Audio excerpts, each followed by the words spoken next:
Ok, bienvenue à toi Poto pour l'épisode 3 de la Tiffane. Je suis encore une fois et bien heureux d'être accompagné par ce jeune homme, ce beau jeune homme, Monsieur Pump, et cet autre beau, un peu plus vieil homme, la cuillère. Merci encore les gars d'être venus aujourd'hui. On va bien s'amuser, on va bien parler. Pour commencer, est-ce que vous avez entendu parler, est-ce que vous avez vu, j'ai vu ça récemment il y a 2-3 jours, les nouvelles normes de malus écologique pour les voitures? Moi, pas du tout. Et pour faire simple, pour ceux qui n'ont pas vu, l'exemple que j'ai pu voir sur TikTok, cette belle application, c'était des Mercedes AMG qui passaient de 64 000 à 106 000 euros ou des Mercedes GLE qui passaient de 102 000 à 162 000. Alors, je sais que j'ai mon beau-père qui voulait absolument que je vienne à la maison avec une Mercedes, mais je le ferai pas facilement, je le ferai pas maintenant. Ou en tout cas, la solution, je vais en parler après, ou en tout cas, ce sera sans aucun doute pas avec des plaques françaises, parce qu'évidemment, le malus écologique, ça s'applique uniquement En France. avec des plaques françaises. Okay.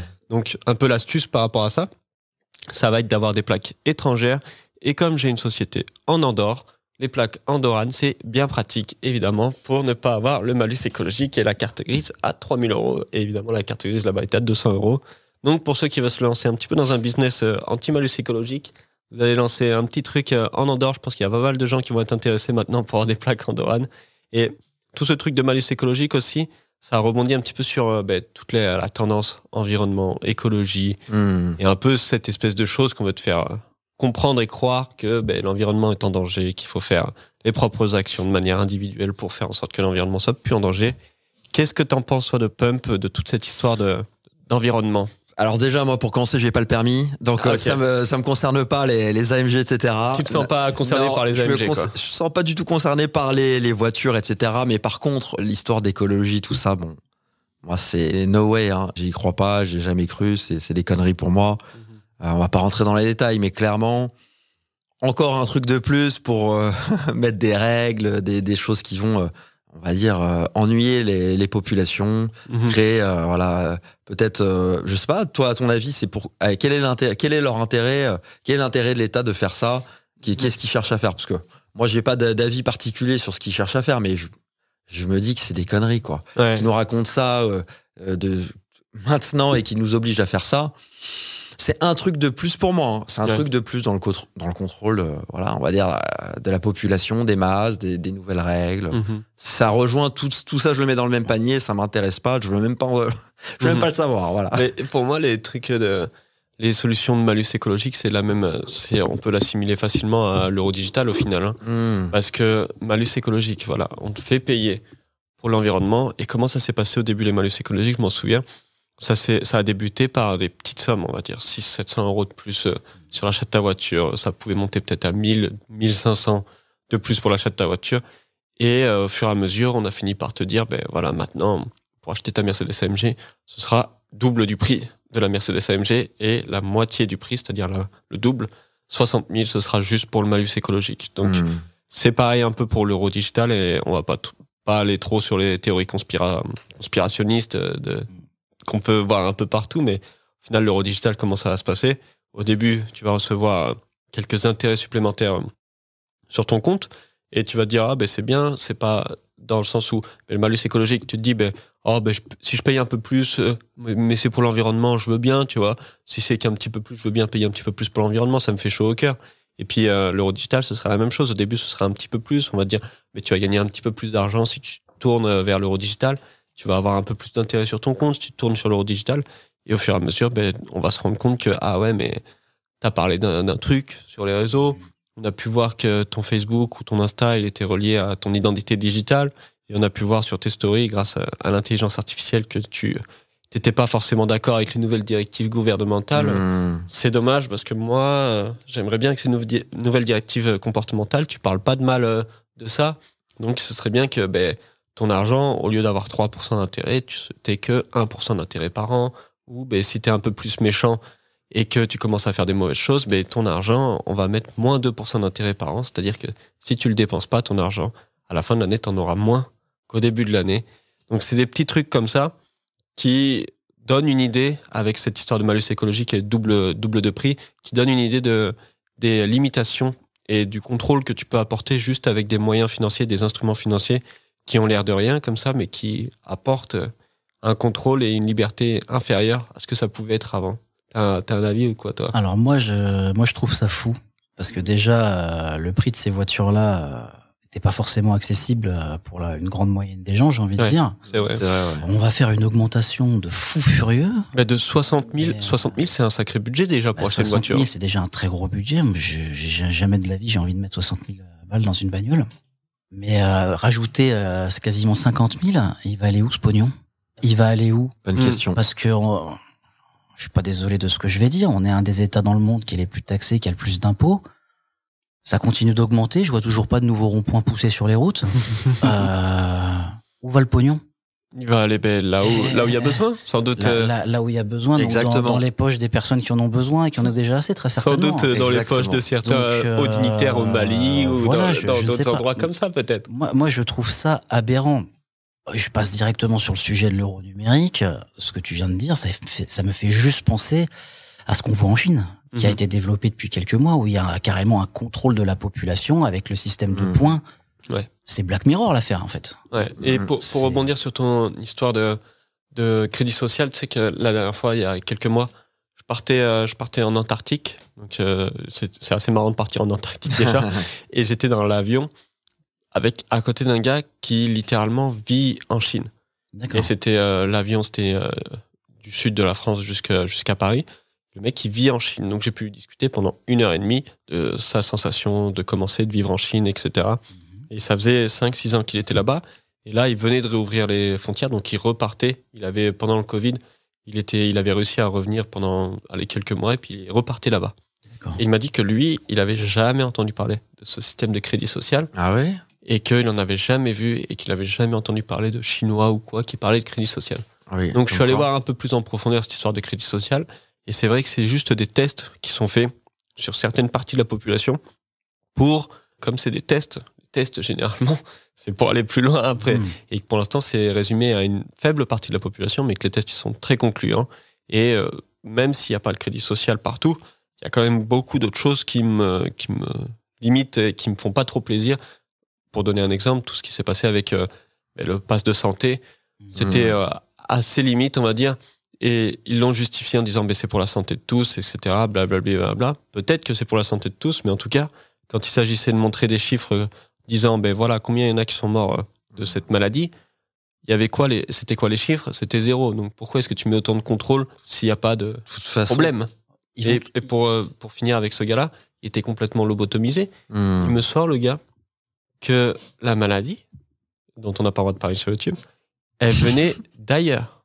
Ah et il me dit, il y a eu 2 ans de confinement entre 2020 et 2021, fin 2021, où tu pouvais te balader tranquillement en Chine, et que la maladie, elle est revenue au moment où ça s'est ouvert, les frontières, parce que ça venait d'ailleurs, et qu'à l'intérieur, il n'y avait aucun problème. Et qu'il n'y en avait jamais eu, et que ça venait même pas de là-bas. Elle a pris l'avion, elle a pris des vacances. Elle a pris des vacances. Exactement. Donc le mec était un peu lobotomisé. Ça m'a montré à quoi ça pouvait ressembler un Français lobotomisé en Chine. Et de toute façon, je pense que tous ces sujets-là, plus on cherche les détails, plus on rentre dedans, plus ça nous met dans un mood qui est pas bon en vrai, parce que je suis sûr que ceux qui nous écoutent, ils ont dû regarder plein de théories, plein de choses. Si vous focussez encore une fois sur ça, vous allez jamais vous en sortir. Le monde est fait de bien, de mal. Il y a du bien, du négatif partout. Si vous vous concentrez dans la lutte de ces gens-là, vous allez encore une fois perdre votre énergie. À mon sens, c'est bien de s'informer, c'est important de s'informer parce que vous pouvez pas être ignorant, vous pouvez pas dire voilà, le monde qui m'entoure, je l'ignore. Mais tout de même, il faut vous concentrer encore une fois, toujours la même chose sur vous-même, parce que ces gens-là, vous ne pouvez pas avoir d'action sur eux. Et il n'y a rien de plus déprimant que de mettre de l'énergie sur quelque chose dont vous n'avez pas le contrôle. Vous n'avez pas le contrôle des politiques, vous n'avez pas le contrôle des variants, vous n'avez pas le contrôle de tout ça. Donc, les solutions, elles vont toujours revenir à la même chose pour moi, c'est la liberté de mouvement, la liberté d'avoir de l'argent pour pouvoir bouger, la liberté de pouvoir protéger sa famille s'il y a un problème ou ses proches. Et tout ça, ça passe toujours par la même chose, c'est comment on sort de la rat race, quelles sont vos solutions, vous, pour quelqu'un qui est employé, qui est dans le système, à qui on lui avait promis le salaire, qui a fait tout bien, qui a fait les études et qui, là, je sais pas, se retrouve dans cette situation peut-être un peu apeurée, en se disant, c'est vrai qu'il y a de plus en plus de règles, c'est vrai que peut-être qu'il y a une guerre mondiale qui va arriver, peut-être que, voilà. Toutes ces choses-là, qu'est-ce que vous lui conseilleriez de faire en premier dans cette situation, à part investir bien évidemment dans la crypto si possible. dans une crypto dont je ne citerai pas le nom. Exactement, parce que vous n'êtes pas encore dans le club privé. C'est super intéressant comme point de vue. Mais je vais vous poser une question. Comment vous faites pour rechercher vos informations? Moi, personnellement, j'ai pas de télé. Je ne regarde pas la télé. Donc déjà, source de distraction au moins, j'ai envie de vous dire. Est-ce qu'on peut réellement avoir confiance dans les médias, dans tout ce qu'on nous dit, etc. Ça, je vais pas rentrer dans le complot. Ouais, une part de vrai, une part de faux. Une part de vrai, une part de faux, comme toujours. Maintenant, moi, mes seules sources d'informations, c'est celles que je vais chercher en profondeur sur le net. Il y a un peu de tout et n'importe quoi, faut trier. Mais est-ce que justement tout le monde n'est pas n'est pas stressé avec justement tout ce qu'on nous répète aux infos? Si, mais ça n'apporte rien. En fait, moi, j'invite personne à faire ça. Ouais. Parce que tu vas passer des heures et ça va t'angoisser, peu importe la force mentale que t'as. Et tu n'as aucun pouvoir sur ces gens-là et le monde existera de tout temps comme ça. Et d'ailleurs, on va pas faire de la philosophie, mais la lumière n'existe pas sans ombre.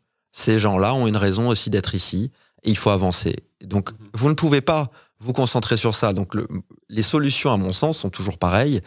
Dans un monde comme celui-ci, c'est la liberté financière. Le premier truc que je conseillerais à quelqu'un, enfin même la liberté financière vient aussi d'un bon état d'esprit mental, de quelque chose de sain.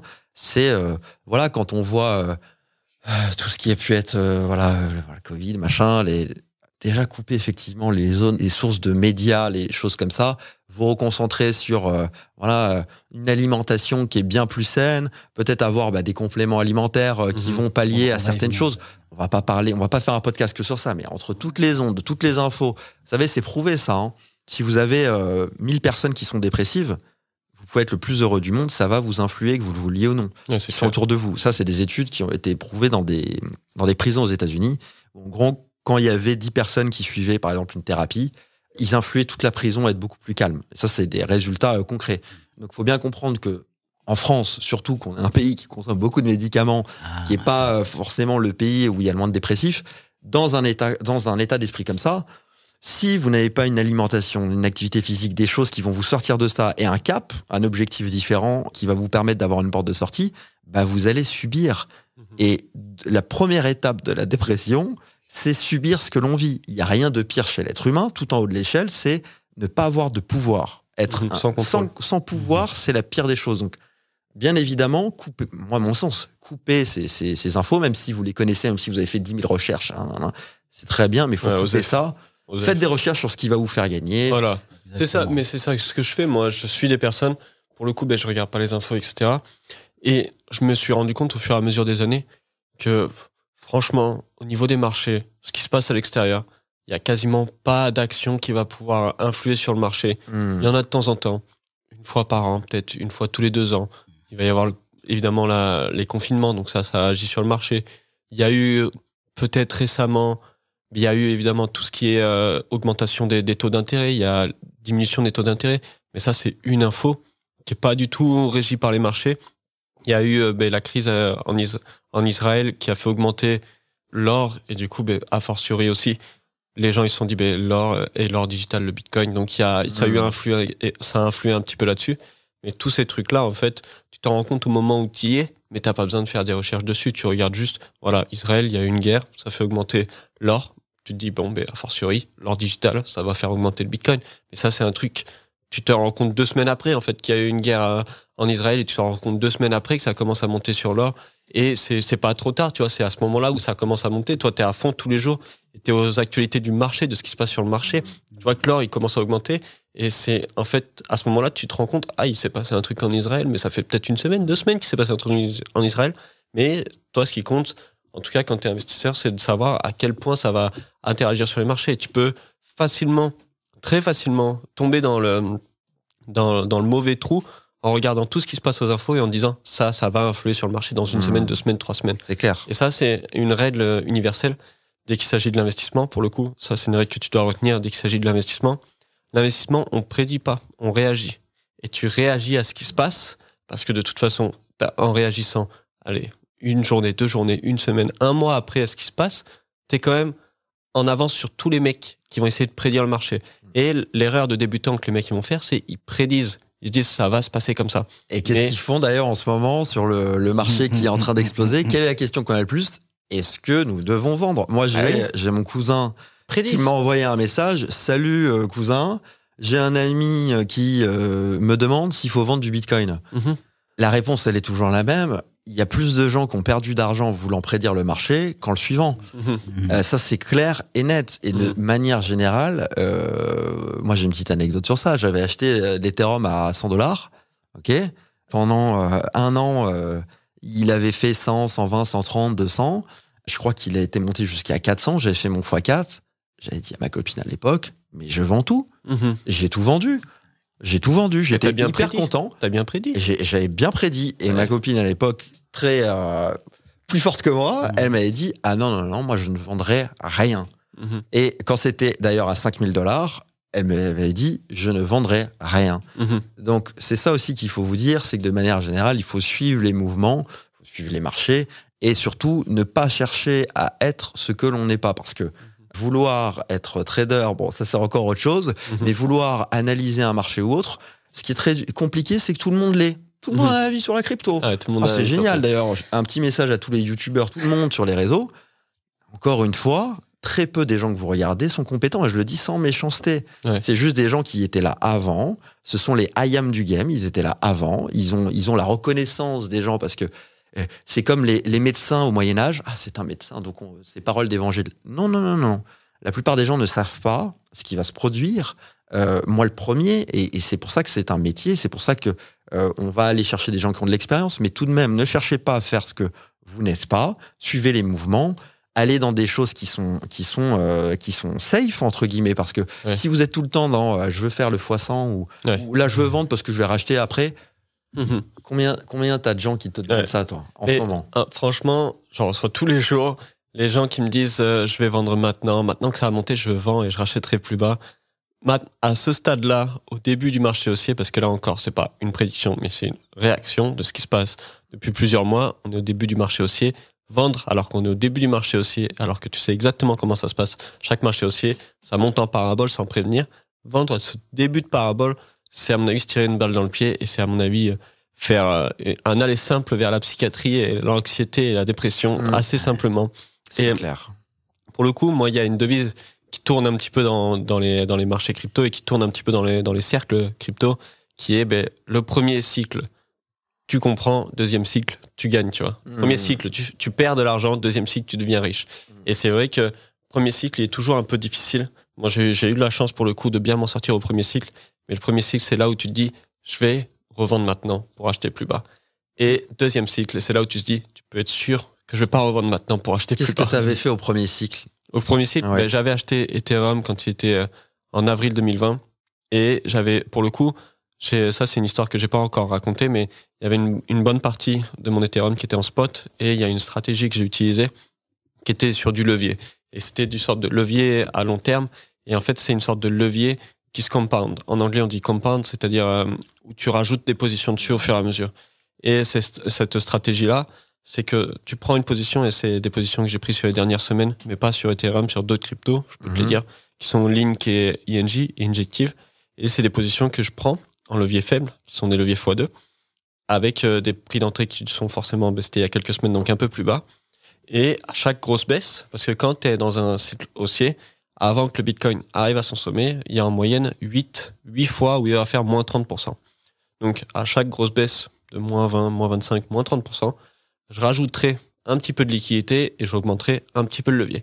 Ça fait qu'à la fin des 7 ou 8 grosses baisses, il y aura beaucoup plus de liquidité, le levier sera beaucoup plus haut, mais le prix de liquidation, il sera tellement bas qu'à ce moment-là, il y aura que du upside. T'accumules. Voilà, exactement. T'accumules en levier et t'augmentes le levier au fur et à mesure. Et au bout d'un moment, le prix de liquidation, il se retrouve tellement bas que tu peux avoir une position à levier sans avoir autant de stress que si tu as un prix de liquidation beaucoup plus proche, comme la plupart des gens ils font. Ça, c'est une stratégie que je fais en ce moment sur Link et sur ING. Puis j'attends avec impatience la prochaine baisse pour ajouter mon levier et augmenter mon levier dessus. Donc avec un faible pourcentage du portfolio, mais suffisamment pour que quand ça se passe, quand ça aille jusqu'au sommet, ce soit suffisamment intéressant. Ok. Donc ça, c'est une stratégie que je fais. C'est fou. Moi, les gars, je reçois 2 types de questions. Donc la première que vous avez déjà fait, est-ce qu'il faut vendre ou pas au machin. Et j'en ai beaucoup. J'ai pas acheté. Est-ce que c'est le moment ou est-ce que j'attends une baisse? Ouais. Et j'ai beaucoup qui me disent non, mais alors j'ai pas acheté à 15-20, mais maintenant il est à 35, je vais attendre qu'il redescende à 30. Oui, mais ça va arriver tout le temps, ça. Et ça va pareil. continuer. Et ça va Ouais, continuer. Mais moi, les réponses que je donne à ça, c'est quoi ton plan? C'est quoi ton plan? Et le mec, si je lui envoie cette question, normalement, il va me dire, mais j'ai pas de plan. Non. Et je lui dis, mais fais-toi un plan. Ça me paraît genre, tu mets de l'argent, tu l'as gagné difficilement cet argent, t'es censé avoir une envie de le garder cet argent et t'es censé avoir une envie de le multiplier. Mais ça, c'est toujours le même problème. Les mecs qui sont là, genre, tu leur donnerais, en fait, ça c'est un truc, ça m'énerve. Ces mecs-là, ils te donneraient 1000, tu leur donnerais 10 000, sans qu'ils aient rien à faire, ils te diraient, ouais, mais pourquoi pas 20 000? Et là, tu te dis, mais putain, espèce de débile, t'es même pas capable de prendre de l'argent et de prendre une position en bas. Quand on te dit de le prendre bas, t'es pas capable de la prendre et t'es pas capable de la vendre quand c'est en haut, et tu veux toujours plus. Gros, tu te mets dans l'investissement, fais un plan, fais juste un plan, achète bas, revends haut, c'est pas compliqué, fais un plan et suis le plan. Je vois que ça te... Non, mais ça me saoule. Non, mais c'est totalement compréhensible. On en parlait dans le premier podcast, on parlait d'éducation financière, c'est une chose que les gens n'ont pas du tout. Non. Très clairement. Ils sont là, ils veulent juste faire des fois 100 et des fois 1000 dans la semaine. Ils connaissent rien. Mais après avoir fait les fois 100 et les fois 1000, comment ça se passe l'argent? L'argent, il va dans la main de ceux qui le méritent. Tu peux avoir fait fois 100, tu peux avoir fait fois 1000 dans la semaine d'après, t'as tout perdu. Et ta vie, comment ça se passe dans ta vie après? T'as une anxiété et t'auras rien appris en plus. Parce que tu te dis, bah c'est pas grave, je recommence, mais t'as tout perdu au fur et à mesure. Et l'argent, tu le mérites pas. Donc si tu veux de l'argent, il faut le mériter à un moment ou à un autre. Et pour le mériter, il faut avoir travaillé, il faut avoir fait un plan, il faut avoir investi au bon moment, et il faut avoir suivi ce plan quand tu es face à lui. Mais là, les mecs qui sont là, ils méritent pas de gagner de l'argent, ils se disent « Ah, mais j'en ai pas ». Mais gros, tu te lèves à 11h du matin, tu t'es branlé, ça fait déjà 3 fois dans la journée, pourquoi est-ce que tu penses que tu mériterais d'avoir plus d'argent sur ton compte? Ça me saoule. Alors, essaye de le mériter au minimum. Surtout dans la crypto, les gens sont comme ça parce que quand ils s'intéressent à la crypto, ils se disent « Ah ouais, c'est là où… » C'est le jackpot, Et donc quand ils sont dedans, ils attendent ça. Et très souvent, on va le dire, la crypto, ça va attirer beaucoup de gens qui n'auraient peut-être pas les moyens d'investir en bourse, parce qu'en bourse, on va jamais avoir ce genre de fluctuations. On a des fluctuations, voilà, pour ceux peut-être qui s'intéressent moins, qui sont 10 fois supérieures en crypto que peut-être en bourse. Donc on va avoir des potentialités plus fortes en gain, mais aussi en perte. Donc ça va intéresser la mère de famille, celui qui a peut-être 200 € à investir par mois, ça va investir tout le monde, sauf que ces gens-là attendent, peut-être pas d'être millionnaires, mais voilà, j'ai 15 000 € de travaux à faire chez moi, j'ai mis 500 €, est-ce que tu crois que je vais les gagner? Ils sont dans cette attente, et c'est toujours la même chose. Soyez, et ça c'est un truc de manière générale, on peut le dire, l'être humain a tendance à vouloir attendre beaucoup plus, qui n'est pas en cohérence avec ce qu'il fait ou ce qu'il est. Moi, je vois plein de gens qui démarrent un business, tout de suite, soit ils mettent des prix hyper élevés alors qu'ils sont pas connus, ils ont pas les compétences, ils ont pas fait le taf, et ils se disent non, je vais chercher du high ticket, je vais chercher des gros clients. Mais t'es personne en fait. Et il faut bien comprendre ça, que tant qu'il n'y a pas un travail qui est fait de temps, c'est juste du temps à investir, ou alors vous donnez votre temps à quelqu'un d'autre qui lui va s'en charger.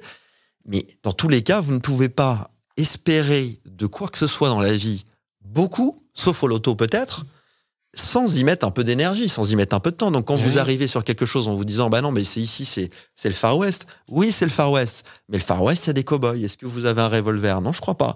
Donc il faut aller chercher votre chapeau et vous investir un minimum, ou alors faut vous éduquer ou faire confiance à des gens qui s'y connaissent, mais vous pouvez pas arriver et estimer que voilà, vous allez facilement gagner. Il y a aucune manière dans la vie qui est facile pour gagner de l'argent, sinon tout le monde le serait. Il y a des manières rapides, mais il n'y a pas de manière simple. Il y a toujours besoin d'avoir de l'intelligence. Ce qui fait gagner quelqu'un de l'argent, c'est soit il aide beaucoup de gens, soit il fait quelque chose que les autres n'ont pas fait, mais dans tous les cas, c'est pas la norme. C'est clairement pas la norme. Et les gens ont du mal avec ça en France. Je sais pas votre avis sur la valeur de l'argent, mais franchement, excusez-moi, c'est très péjoratif, mais j'ai la sensation que les gens, ils pensent, peut-être que ça change, mais ils pensent que le summum, c'est quoi? C'est 4 000, 5 000, c'est une belle vie. À 5 000 € par mois, c'est génial. Quand je serai manager ou je sais pas quoi, ou quand ils m'auront... et j'aurai ma petite retraite à 60, c'est combien qu'ils ont dit, 64 ans? 64, voilà, allez, 70 peut-être, allez, pourquoi pas. Donc, est-ce que vous attendez ça, les amis, là? Est-ce que vous attendez, vous, cette foutue retraite? Est-ce que vous attendez de mener une vie où on va vous dire, tous les mois, c'est tant? Et je pense aussi que ces gens-là, ils imaginent que c'est impossible, ou c'est très dur de faire 100 000, et donc en crypto, ils rêvent, comme ils joueraient au loto. Qu'est-ce que vous pensez, vous, de ça, comment les gens sont instruits financièrement et leur vision financière par rapport à la crypto? Ouais. Mais ça c'est intéressant ce que tu dis, parce que moi, quand j'ai commencé, je me souviens, j'ai commencé les études, et j'ai pris ces études-là, j'ai fait les études de pharmacien, que j'ai terminé d'ailleurs, les études de pharmacien, et je me suis dit, vas-y, ces études-là, ce que je veux, c'est un boulot pépère, où tu fais pas grand-chose de ta journée, mais où tu gagnes bien ton argent. Donc un 35 heures bien payé. Moi, c'était l'idée que j'avais. Et quand tu es pharmacien, tu sors des études, tu gagnes à peu près 2500, pour faire simple, à peu près 2500 quand tu es dans une bonne ville. Et je me suis dit, putain, ça c'est un bon boulot. Ça, c'est un boulot, tu es payé 2500, tu travailles 35 heures par semaine. Et en vrai, ça suffit pour beaucoup de choses dans ta vie. Même si à un moment ou à un autre, tu te diras, j'aimerais bien avoir un peu plus d'argent. Et pour le coup, plein de choses où les gens, ils adorent leur boulot. Ils n'ont pas forcément envie de gagner plus d'argent. Et pour ces gens-là, je les respecte largement. Moi, ça n'a jamais été mon cas. Je me suis toujours dit, je veux gagner plus d'argent. Et même si c'est 3 000, 4 000, 5 000, 10 000 par mois, c'est une bonne chose. Mais il ne faut pas se dire qu'en ayant un salaire, qu'on devient riche. Et si tu veux être riche un jour, ce sera sans aucun doute pas avec un salaire.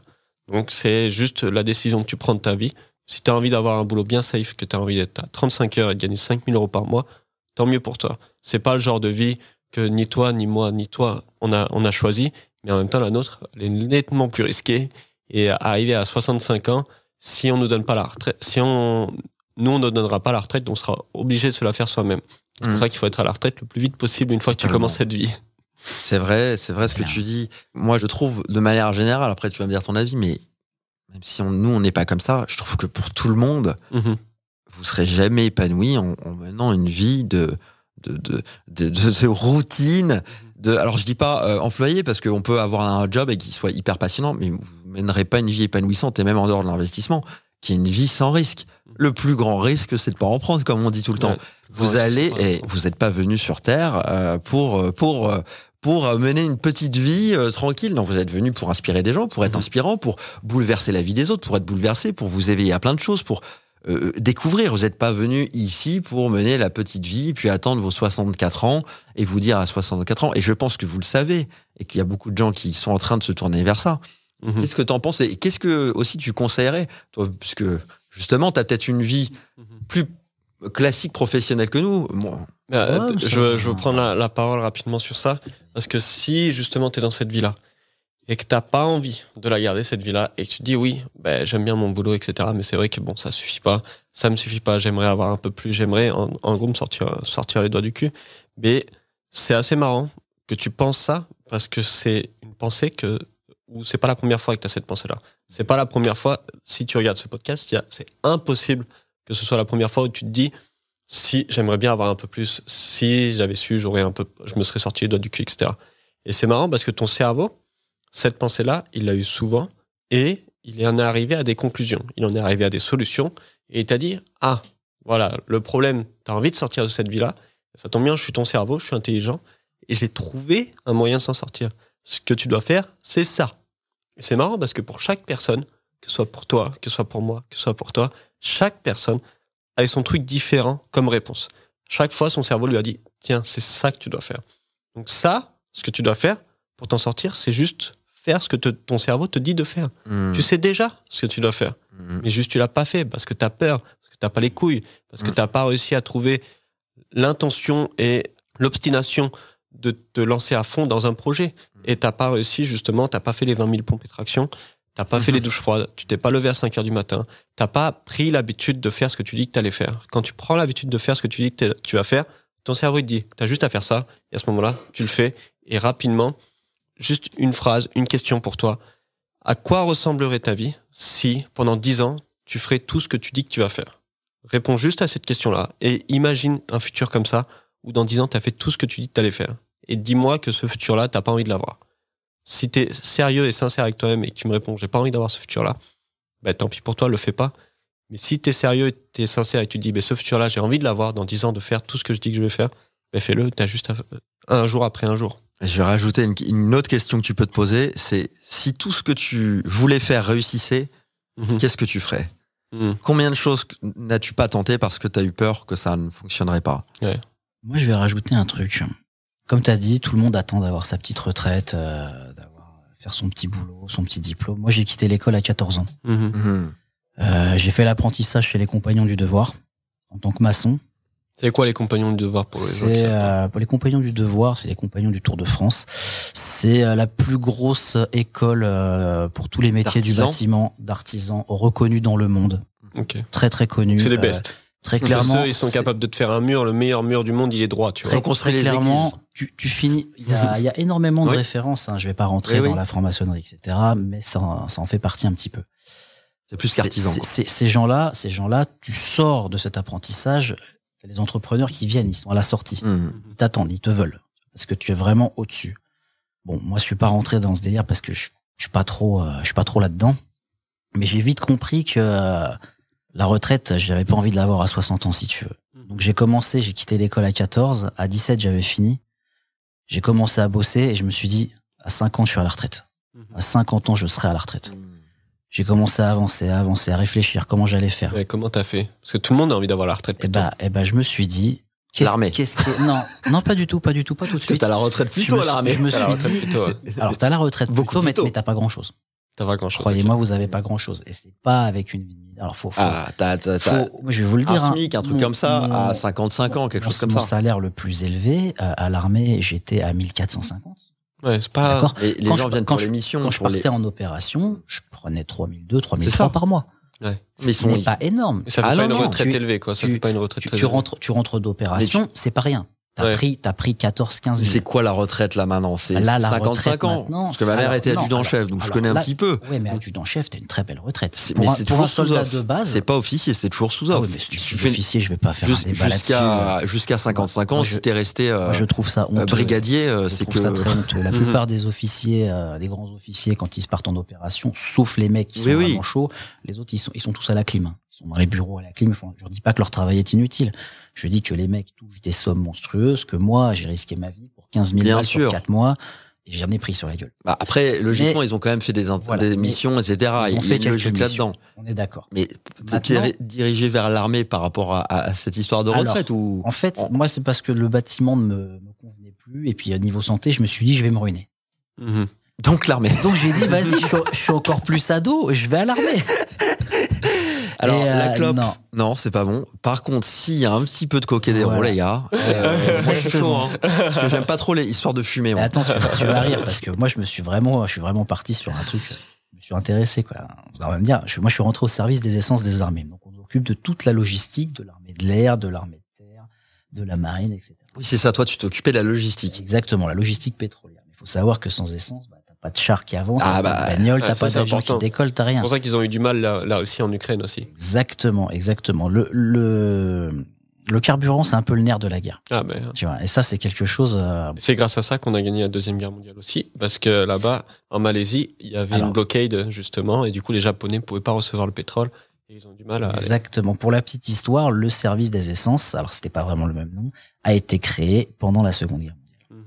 C'était, si ma mémoire est bonne, c'était les munitions qui s'en occupaient. C'était les régiments de munitions qui s'en occupaient. Donc les mecs, ils balaient des munitions et du carburant. Tu te dis, bon mélange, quoi. Eux, ils sont importants. Ah ouais. Quand tu te balades avec une citerne de 20 000 litres d'essence dans le désert, je peux te dire que tu te dis, j'espère que je ne suis pas ciblé, quoi. J'espère que je ne suis pas ciblé. C'est clair. Au moins, t'as pas le temps de souffrir. C'est... Et du coup, comment t'as réussi, du coup, grâce à l'armée, j'ai pas fait comme la plupart de mes collègues, je me suis pas acheté de bagnole. Je suis allé à la banque, j'ai dit, voilà, j'ai un peu d'argent, je voudrais acheter de l'immobilier. Alors moi, j'étais à Chalon-sur-Saône, qui est une ville où il y a quand même 2 universités. Je me suis dit, attends, pour être tranquille, pour avoir un loyer qui tombe tous les mois, qu'est-ce que je cible ? Je cible un appartement avec une famille, avec quelque chose, ou est-ce que je cible un appartement, un petit studio avec des étudiants ? Un studio étudiant, t'es sûr d'avoir le loyer, les parents sont caution. Tu vois. Les étudiants, ils sont pauvres. Ouais, mais les parents, s'ils envoient leurs gosses à l'université, ils sont riches. Bof, moi j'étais étudiant, j'étais pauvre. Après, t'as des assurances. Et du coup, qu'est-ce que j'ai fait ? Je me suis acheté des appartements. Voilà. Et aujourd'hui, j'ai 3 appartements, dont un dans lequel je vivais avant. Ça rapporte un petit peu, quoi. Ça rapporte un petit peu. Alors, j'ai encore des crédits à payer. Mais et qu'est-ce que tu as sacrifié pour faire ça? Parce que t'as dû sacrifier des choses. J'ai sacrifié des choses. Je suis moins sorti déjà.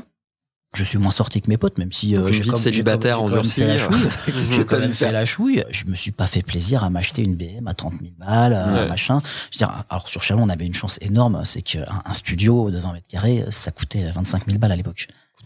Ça coûte rien. Et quand t'as une rentabilité à 300, 350 par mois, c'est bien. Tu fais le calcul, quoi. Ça va très vite. Ouais. Donc, moi, si tu veux, j'ai fait mon calcul avec ce que j'ai là. À 45 ans, j'ai déjà 1200, 1300 qui tombent tous les mois, assurés. Tu vois, juste comme ça. Ouais, ça fait une retraite conséquente pour la plupart des gens, finalement. Donc déjà, je me suis dit ça. Et ensuite, la crypto. Et puis du coup, j'ai revu mes standards. Je me suis dit, attends, 50, c'était l'immobilier. La crypto, à 40, je suis à la retraite, les gars. Donc, je me dis, en fait, après, je me fixe pas vraiment d'âge, si tu veux. C'est intéressant ce que tu dis, parce que ça, c'est un des pièges. C'est un piège dont je parle souvent. Enfin, pas souvent, mais c'est un piège dont j'ai déjà parlé en vidéo. Le piège de la richesse, on va dire. Le piège des pauvres. Premier piège des pauvres, ils ont leur salaire. Ils se disent, je vais pouvoir leverage ça, je vais pouvoir aller à la banque, faire un levier avec la banque et m'acheter une BMW, qu'elle soit à 35, à 40 000, je vais m'acheter une voiture neuve. Ce qui est le premier piège des pauvres, c'est la voiture neuve. Ils s'achètent une voiture à 45 000, ils payent un loyer, disons, qu'à 400 ou 500 euros par mois. Ça, c'est le premier piège. Parce que du coup, tu as 45 000 en moins, puis en plus, c'est même pas 45 000, tu as 55 000 en moins avec les intérêts. Deuxième piège, s'ils arrivent à éviter le premier piège, le deuxième piège, c'est de se dire, voilà, je suis pas bête. Je vais pas acheter une BMW à 50 000, je vais m'acheter une petite Xara à 2500, j'aurai les réparations pas chères, etc. Donc je suis pas tombé dans le premier piège, mais deuxième piège, ça c'est un gros piège. Là, tu as 50% des gens qui sont en moins, et avec ça, tu as 50% en plus. C'est de s'acheter une résidence principale et de vivre dedans. Tu t'achètes une résidence principale en te disant, je vais économiser le loyer. Tu économises le loyer, mais tu dépenses ta liberté. Parce que tu as beaucoup moins de choses que tu peux faire une fois que tu as ton appartement, si tu veux partir, etc. Tu dis, mais si je pars, c'est pas grave, je mettrai mon truc en Airbnb, ou je mettrai mon appartement en location. Surtout un crédit. C'est surtout le crédit qui te. Il y a ça, il y a le crédit. Tu peux plus prendre d'autres crédits parce que t'as un truc qui a pas dépassé. C'est surtout ça qui t'handicape pour pouvoir lever de l'argent sur autre chose. Donc ça, c'est les deux premiers pièges. Et le troisième piège, c'est de commencer à s'acheter tout ce qui est montres, etc. Commencer à se dire, je vais investir dans des trucs un peu bizarres comme les montres, ou je vais commencer à m'acheter des vêtements de luxe, etc. Donc ça, c'est très gros piège. Les trois pièges principaux que, évidemment, tout ce qui est LVMH, tu crois Bernard Arnault, il est l'homme, le premier ou le deuxième homme le plus riche sur Terre. Comment? Parce que justement, il a envie que tu tombes sur ces pièges-là, il est pas bête, lui. Et ça, c'est les 3 pièges que tu dois éviter dès que tu commences à avoir de l'argent, à se dire, en fait, je suis plus riche que je ne le suis vraiment.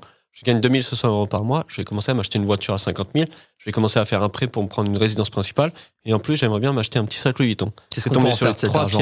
Qu'est-ce qu'on peut en faire à ce moment-là? Ce que tu peux en faire, c'est l'utiliser pour tes compétences. Soit tu crées un business, soit tu prends, moi, c'est mon plan de retraite, un de mes plans de retraite, parce que c'est un plan de retraite assez large que j'ai, c'est d'avoir suffisamment d'immobilier pour couvrir mes dépenses mensuelles.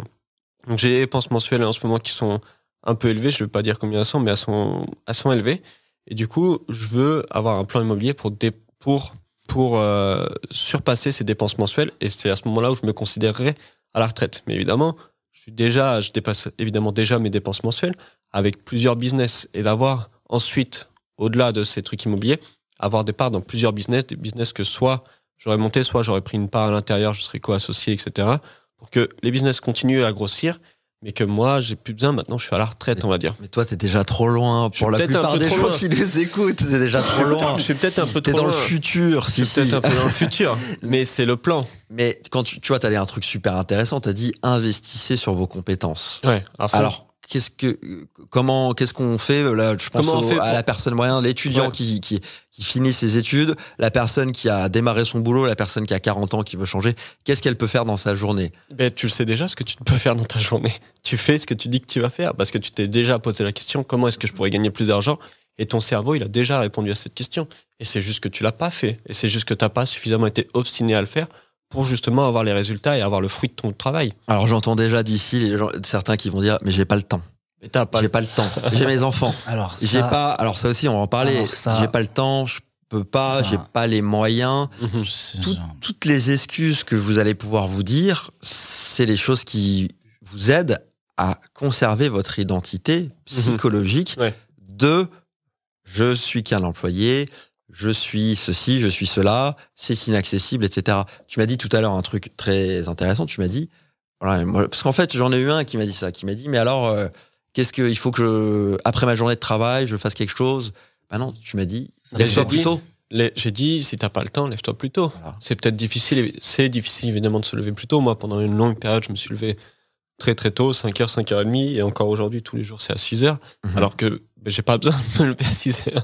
Si je me lève à 10h, j'aurais pas moins d'argent sur mon compte, et je me lève à 10h, j'aurais même plus d'argent sur mon compte que si je m'étais levé à 6h, parce qu'il y a le temps, entre 6 et 10h, où je peux me réveiller, tiens, il y a encore de l'argent en plus sur mon compte. Mais je me lève tous les jours à 6h, parce que maintenant, j'ai pris cette habitude-là, et que je sais que je me sens mieux à faire ça. Mais pour le coup, là, tu vois, je suis à Paris, je suis avec vous à Paris, et ma copine elle fait une formation, donc elle fait 8h30, 17h40 tous les jours. Okay. Et pour aller à la salle habituellement on y va 4 fois par semaine, et en ce moment en plus je prépare l'Ironman, donc c'est plus 12 fois par semaine que 4 fois par semaine, entre le matin et le soir s'entraîner.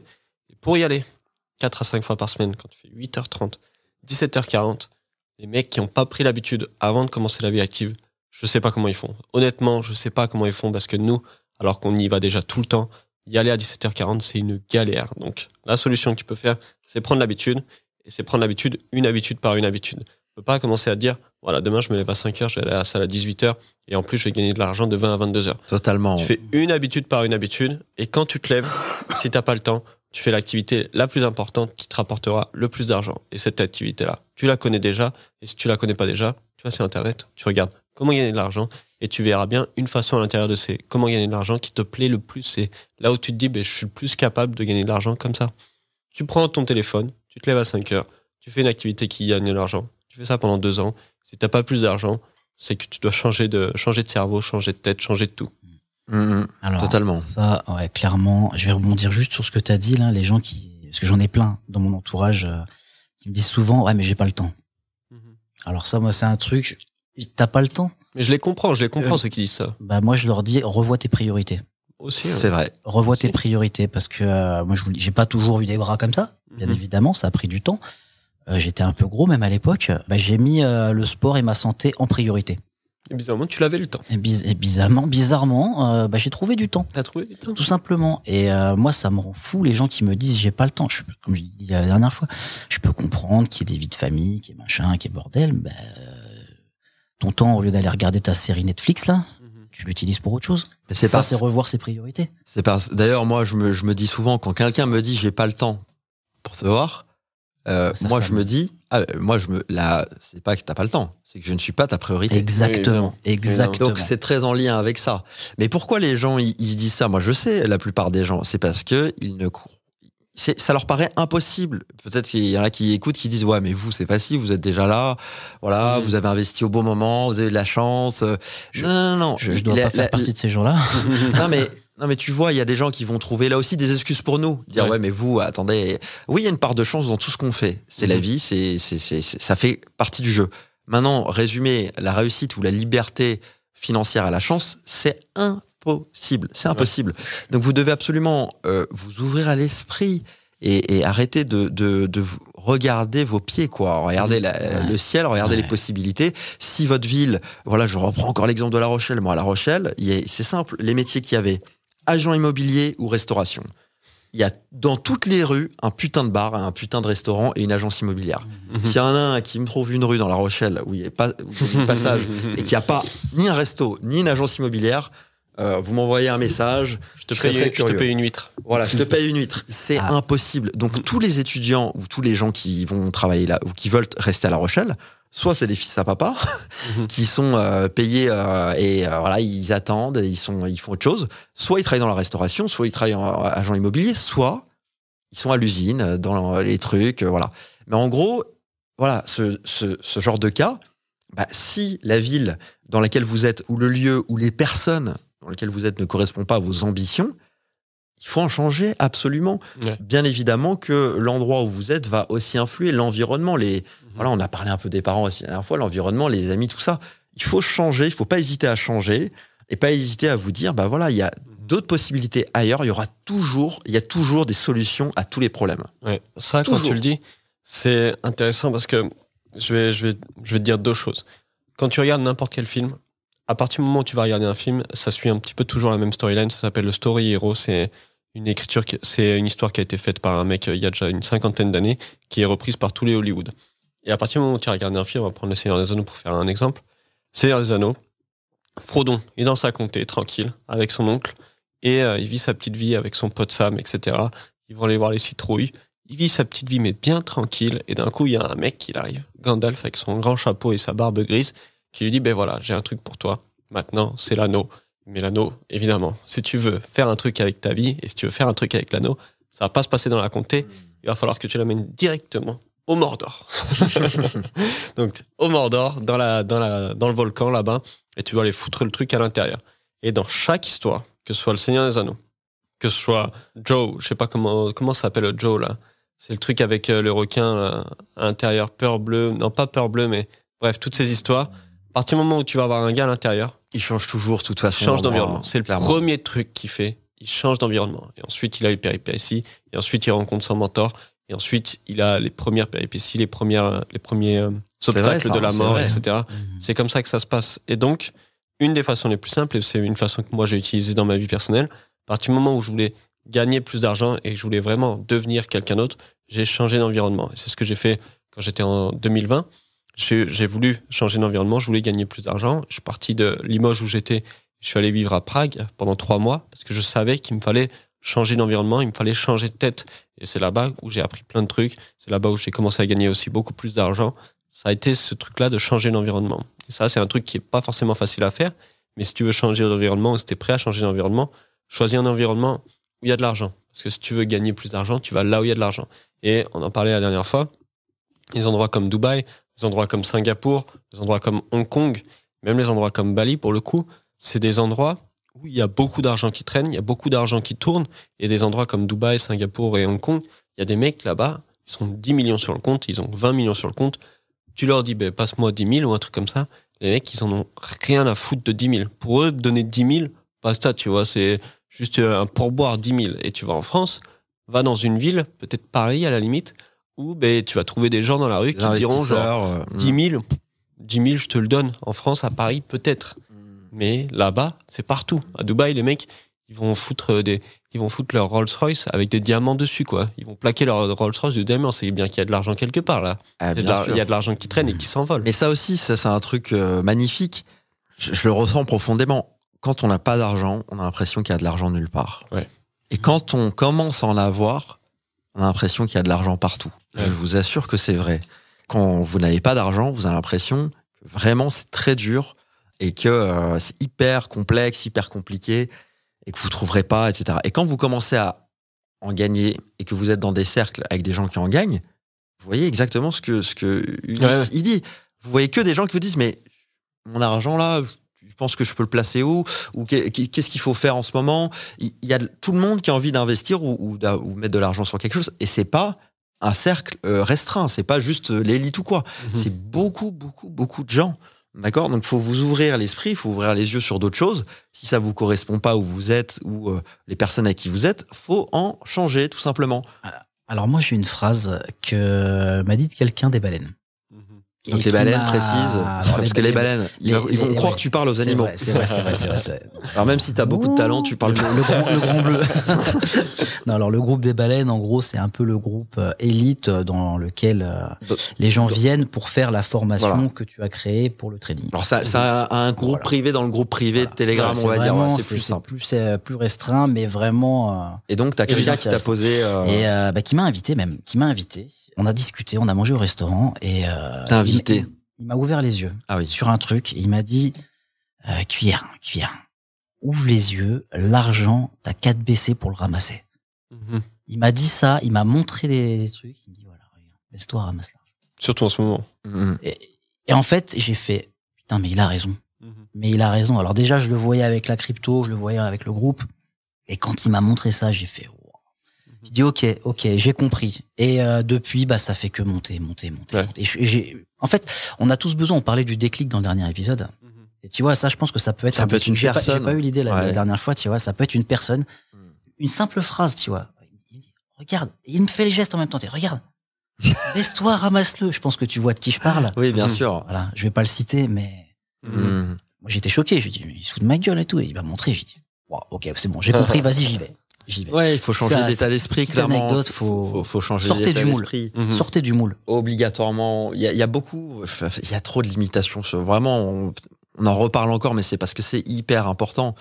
Si vous avez, voilà, encore une vie, vous êtes dans la rat race, entre guillemets, il y a vraiment trop de limitations qui sont dans votre esprit. Voilà, moi, je regarde dans ma famille, mais franchement, j'ai rien à faire de citer ou de prendre l'exemple de ma famille, mais tout le monde a un problème avec l'argent. D'ailleurs, moi, dans mon ancienne activité, j'avais fait un texte sur l'argent, relation d'amour ou de haine. Et tout le monde a un rapport d'amour ou de haine sur l'argent tant qu'il n'a pas un peu passionnel, hein, tant qu'il n'a pas un peu travaillé dessus. Et c'est vrai que souvent les gens ont des idées préconçues. Les riches sont méchants. T'en as à nous donner des idées préconçues. Les femmes aiment l'argent. Ah, si tu veux, moi, je peux débattre là-dessus. Les femmes aiment l'argent. Bon, alors, des idées préconçues, il y en a plein. Alors, ça, c'est débile. Là, ça va être les femmes aiment l'argent. Ça, c'est débile. Ceux qui sont riches sont des vilains, sont des méchants. Ouais. On va voir tous les trucs. Il faut bosser. Voilà, l'argent, on le gagne à la sueur de son front. Faut que ça soit dur. Faut qu'on mette vraiment beaucoup. Alors que pas du tout. Enfin, tout un tas de trucs à déconstruire. Moi, juste pour finir, moi, ma mère, elle a jamais su gérer les finances. Même si mon père lui donnait, elle a toujours voulu faire plaisir par des petites choses, mais jamais su gérer les finances du tout. Et encore aujourd'hui, moi, j'ai essayé de l'aider plein de fois. Je parle pas que financièrement, je parle surtout mentalement. J'ai essayé de lui donner des tips, etc. Et ça évolue d'ailleurs. À plus de 70 ans, ça évolue et ça commence. Mais je veux dire, pendant très longtemps, voilà, elle gérait les finances n'importe comment, elle ne regardait pas. Je suis sûr qu'il y en a plein qui nous écoutent. Quand vous ouvrez votre téléphone pour regarder votre compte en banque, vous avez peur de l'ouvrir, vous attendez qu'il soit en débit, et là, vous dites merde, il faut que je renfloue, vous demandez à votre famille, ou vous demandez à un ami, ou vous faites un prêt même parfois pour pas être en rouge. Enfin, je connais tout ça. Je sais les concepts psychologiques hyper négatifs que la plupart des gens ont. Il faut le switcher en positif. L'argent, c'est juste une énergie de donner-recevoir. La manière dont vous donnez, dont vous recevez, c'est très lié à l'argent. C'est ni positif, ni négatif. C'est juste un flux pour pouvoir échanger avec les autres quelque chose. S'il n'y avait pas l'argent, il y aurait autre chose. Bon, oui, il y a des manipulations financières dans le monde. Oui, c'est pas forcément joli. Mais oui, ça sert aussi à plein de choses. Moi, le plus gros switch que j'ai eu sur l'argent, dans mon ancienne activité de psychologue, parce que je réitère, je refusais l'argent. Quand j'ai commencé et que je voulais plus être moine et que je voulais être psychologue et que j'ai commencé mon activité de psychologue, je me disais, mais je vais être payé pour aider les gens. Mais c'est pas bien, je devrais les aider gratuitement. Ouais. Voilà ce qui me venait à l'esprit.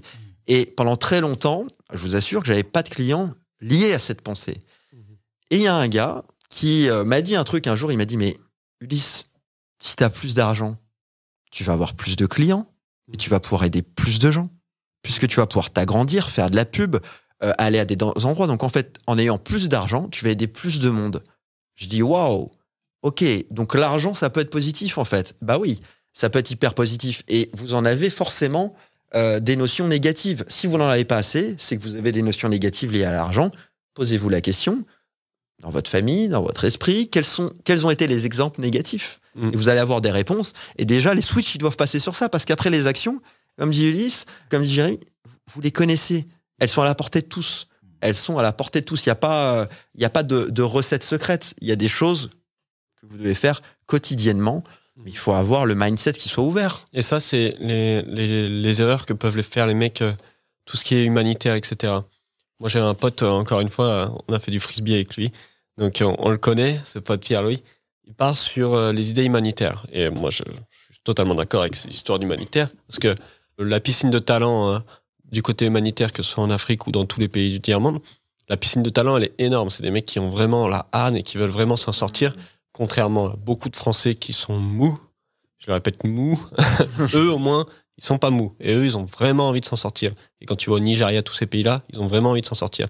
Mais si tu as envie de réussir ton système humanitaire et que tu as vraiment envie de sauver la vie de tous ces petits gens qui n'ont pas à boire, c'est pas avec tes mains que tu dois les sauver, c'est avec un porte-monnaie que tu dois les sauver, c'est avec un trésor que tu dois les sauver. Parce que, par exemple, MrBeast, il a fait... Très très fort ça. Il a fait 100 ou 300 puits là récemment, il a fait une vidéo là-dessus.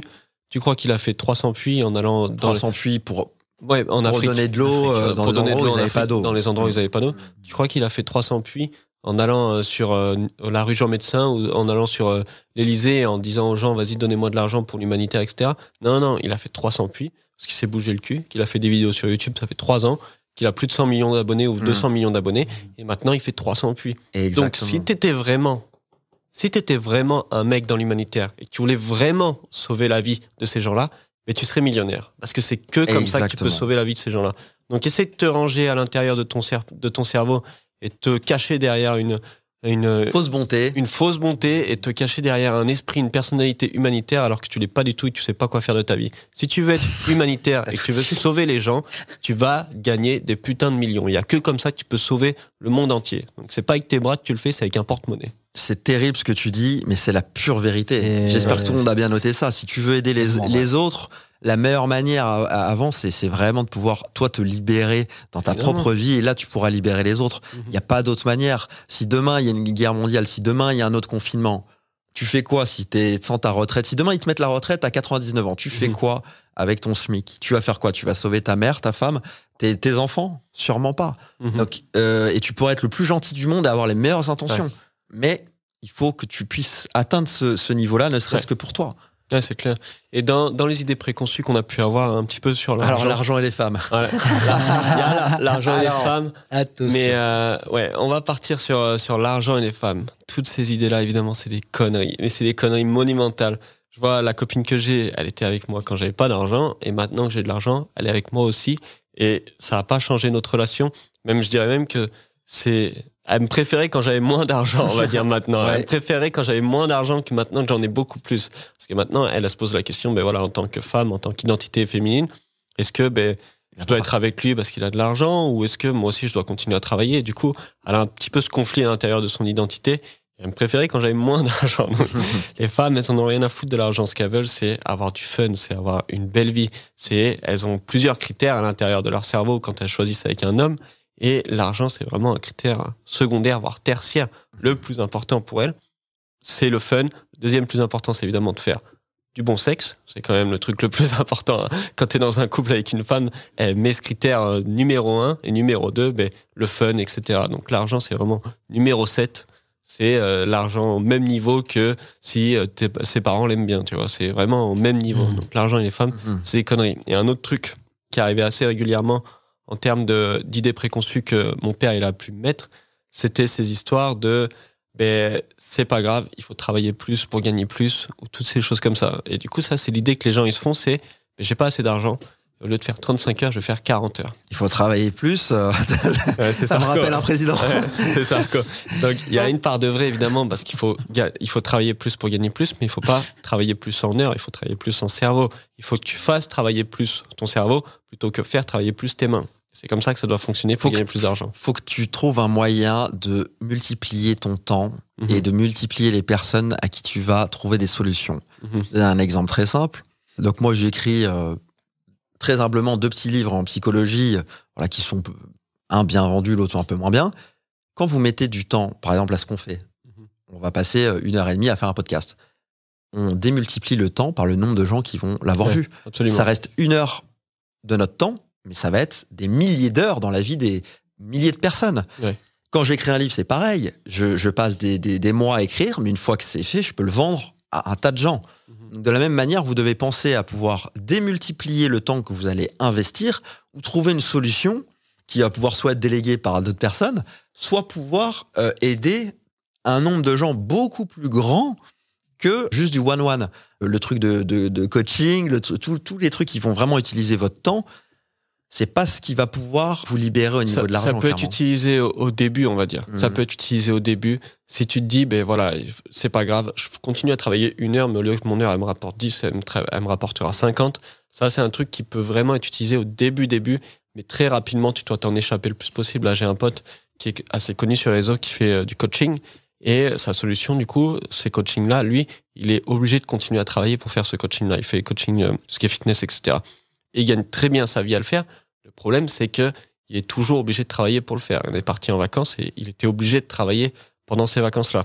Donc, évidemment, il gagne beaucoup à l'heure, mais il est toujours obligé de travailler. Donc, il il s'en sépare de plus en plus et il a lancé un autre business où il essaie vraiment de faire en sorte que ce soit moins ses heures qui lui rapportent de l'argent, rapporter le moins d'argent possible avec les heures et le plus en plus avec les autres, avec ton cerveau. C'est comme ça que tu dois faire. Et tu sais déjà, encore une fois, on en revient, tu sais déjà ce que tu dois faire. Et si tu sais pas ce que tu dois faire dans 10 ans, c'est pas grave, parce que tu sais ce que tu dois faire aujourd'hui, tu sais ce que tu dois faire demain, et au fur et à mesure, de la même façon que ton cerveau, il t'a trouvé la solution pour la première question de qu'est-ce que je dois faire pour gagner plus d'argent, il trouvera la solution pour cette question-là quand tu la poseras dans 5 ans et que tu auras déjà 5 millions sur le compte. Ton cerveau, il trouvera la réponse au moment où tu auras 5 millions et te dira voilà comment tu fais pour passer à 10 millions. Mais pour l'instant, tu dois juste faire la première étape et le voyage d'1 million de kilomètres commence par le premier pas. Et le premier pas, tu sais déjà lequel c'est. Et toi, est-ce que tu as eu des croyances préconçues sur l'argent ou ce genre de choses qui sont intégrées à l'intérieur de ton cerveau? Parce qu'à l'armée, il y en a faut beaucoup se sacrifier pour que notre famille soit je enlève les lunettes. Nous, tu sais, quand on nous prend à l'armée, en fait, on nous formate, donc on nous fait un reset sur tout, et puis après, c'est ça que tu dois savoir. Ça que tu dois savoir. Mais ça, même, t'as pas un truc. Et ça, c'est très dur. Est-ce que t'as ça à l'armée? Je sais pas si t'as un compte bancaire avec un autre, non, ton compte bancaire, il est à ton nom à l'armée. Ah oui. Parce que ça, je crois que c'est dans la Légion. Carrément, ils te donnent une identité, tu peux pas toucher à l'argent. La Légion, c'est encore à part. C'est vraiment, c'est vraiment totalement à part. Les mecs changent carrément d'identité. C'est ça. Ouais. Donc c'est totalement à part. Mais non, on n'a pas du tout ça. Ça n'existe plus. On avait le livret à papier à l'époque. Mais... Donc c'est sur un compte civil quand même. Et voilà, c'est sur un compte civil. Après, non, question d'argent. C'est fini. J'ai plus rien à la banque, très clairement. Vous savez où c'est. Toujours une réserve de sécurité, bien évidemment. On sait jamais ce qui peut arriver. Sinon, là, malheureusement... Rien n'est tout. Bon, de toute façon, je pense qu'on peut conclure le podcast et c'était l'épisode 3. À l'intérieur, tu as pu déjà apprendre des tas de choses. Tu as aimé le 2, tu as aimé le 1 et tu aimeras, encore une fois, le 27. Et je te dis à la prochaine. Bisous, poto. Merci encore. Salut. Ciao.